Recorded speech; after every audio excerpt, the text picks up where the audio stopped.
Pernah nggak lagi hamil, tiba-tiba pas berdiri rasanya kayak keliengan, dunia muter sesaat? Nah, kalau pernah, Anda nggak sendirian kok. Tenang aja, sebentar lagi kita bakal bahas tuntas kenapa sih ini bisa terjadi, dan yang paling penting, gimana cara ngatasinya biar tetap aman.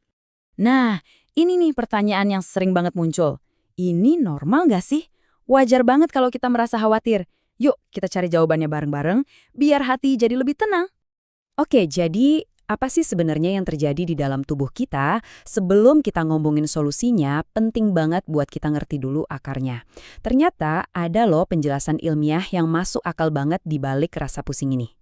Hal pertama yang harus banget Anda tahu, ini super umum terjadi. Jadi kalau Anda merasakannya, Anda sama sekali nggak sendirian. Meskipun emang ya rasanya bikin cemas, tapi ini adalah pengalaman yang dialami banyak sekali ibu hamil. Kalau dalam istilah medis, ini namanya hipotensi. Gampangnya gini, ini tuh kondisi tekanan darah yang turun sementara.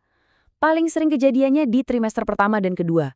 Kenapa? Ya karena di masa-masa inilah tubuh Anda lagi kerja keras banget buat membangun rumah yang nyaman untuk si kecil.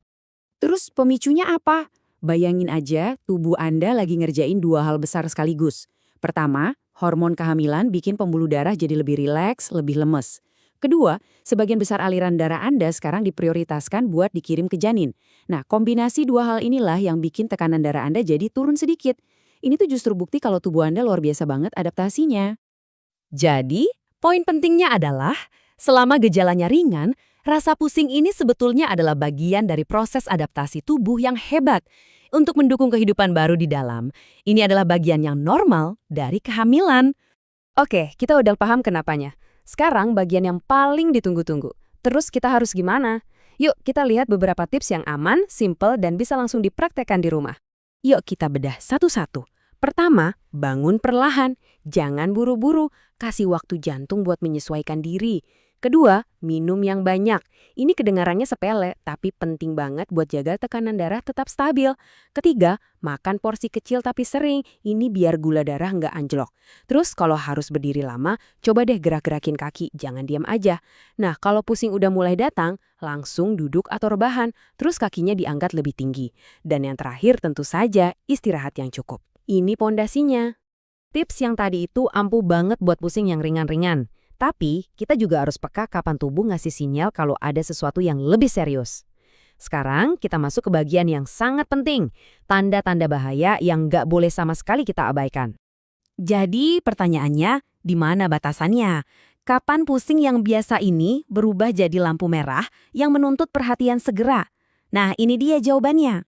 Tolong perhatikan baik-baik ya, kalau pusingnya hebat banget sampai rasanya mau pingsan, atau kalau detak jantung jadi cepat dan gak beraturan, ada sesak napas, nyeri di dada, apalagi kalau sampai bener-bener pingsan, ini bukan lagi gejala biasa.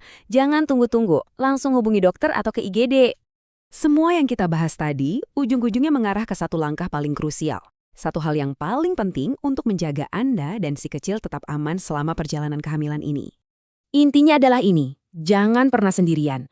Pemeriksaan rutin ke dokter atau bidan itu ibarat jaring pengaman terbaik buat Anda. Mereka yang bisa memantau dengan akurat dan memastikan semuanya baik-baik saja.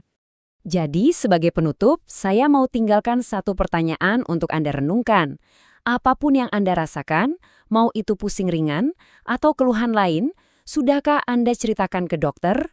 Ingat ya, komunikasi yang terbuka itu kunci utama biar kehamilan Anda tenang dan sehat.